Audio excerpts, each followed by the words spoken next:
আসসালামু আলাইকুম ওয়া রাহমাতুল্লাহি ওয়া বারাকাতুহু। ঢাকায় নিযুক্ত ইউরোপিয়ান ইউনিয়ন ইইউর রাষ্ট্রদূত মাইকেল মিলার বলেছেন, বাংলাদেশে আসন্ন জাতীয় নির্বাচন নিয়ে কোনো নির্দিষ্ট সময়সীমা চাপিয়ে দেবে না ইইউ, বরং তারা একটি আন্তর্জাতিক মানের অংশগ্রহণমূলক স্বচ্ছ নির্বাচনী পরিবেশ তৈরির সহযোগিতা করতে চায়।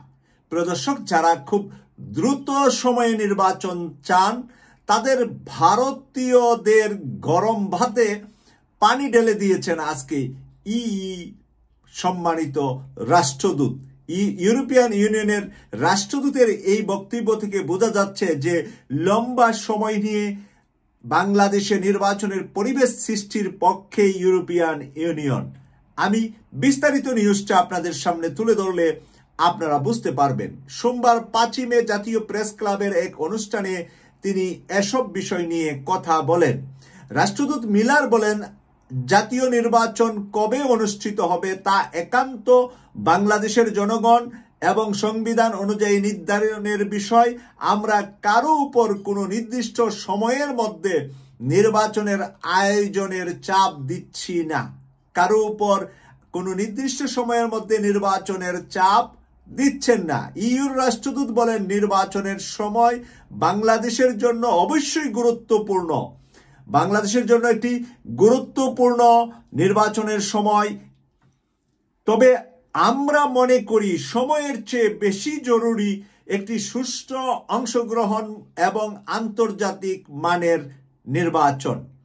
সম্প্রতি আলোচিত জুলাই আন্দোলনে সংগঠিত গণহত্যা সম্পর্কে সুস্পষ্ট বক্তব্য দেন মিলার।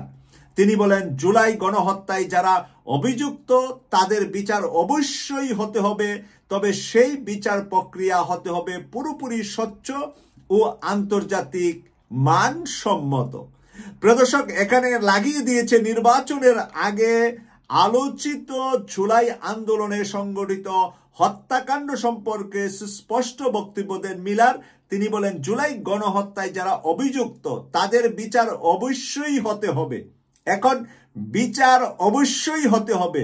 ডক্টর মোহাম্মদ ইউনূস বলেছেন, রাজনীতিবিদরা যতটুকু চাবে এতটুকু বিচার আমি করে চলে যাব।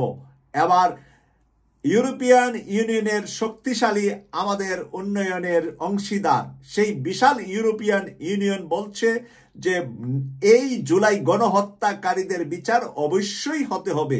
তাহলে গণহত্যাকারীদের বিচার কারা করবে?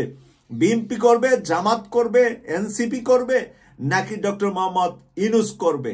আজকে বুদ্ধিমানরা আশা করি এই কথা থেকে ইঙ্গিত পেয়েছেন যে ডক্টর মোহাম্মদ ইউনূসের হাত দিয়ে তারা এই বিচারটা সম্পূর্ণ করবে।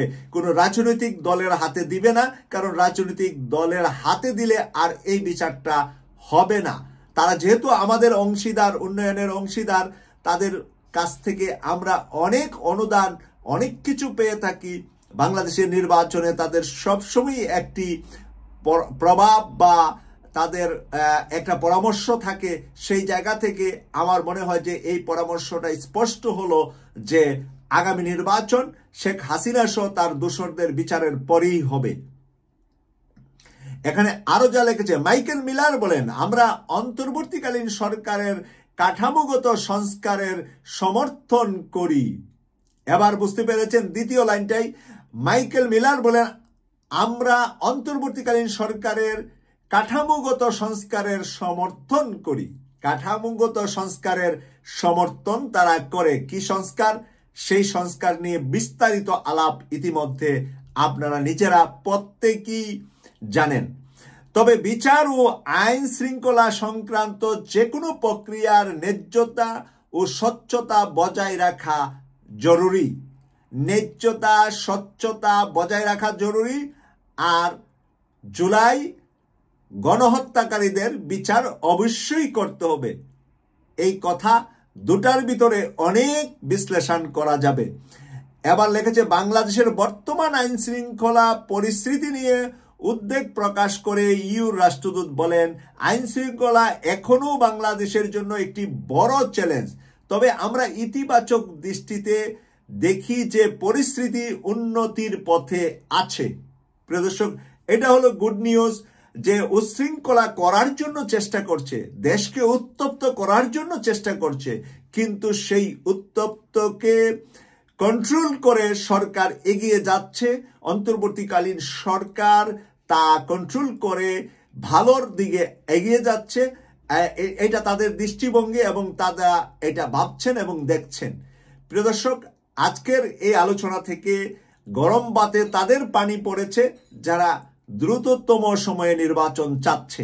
এখন কি তারা ইউরোপিয়ান ইউনিয়নের সাথে কন্ট্রাডিকশনে যাবে, প্রতিযোগিতায় যাবে, না ইউরোপিয়ান ইউনিয়নকে বুড়ো আঙ্গুল দেখিয়ে আমরা অবশ্যই নির্বাচন চাই বলবে? কোনটা হবে? এই বিষয়ের প্রশ্নের উত্তরটা আপনারা কমেন্টস করে লিখবেন, এই প্রত্যাশা করছি। আমি সৈয়দ মাসুক, লন্ডন থেকে। আল্লাহ হাফেজ।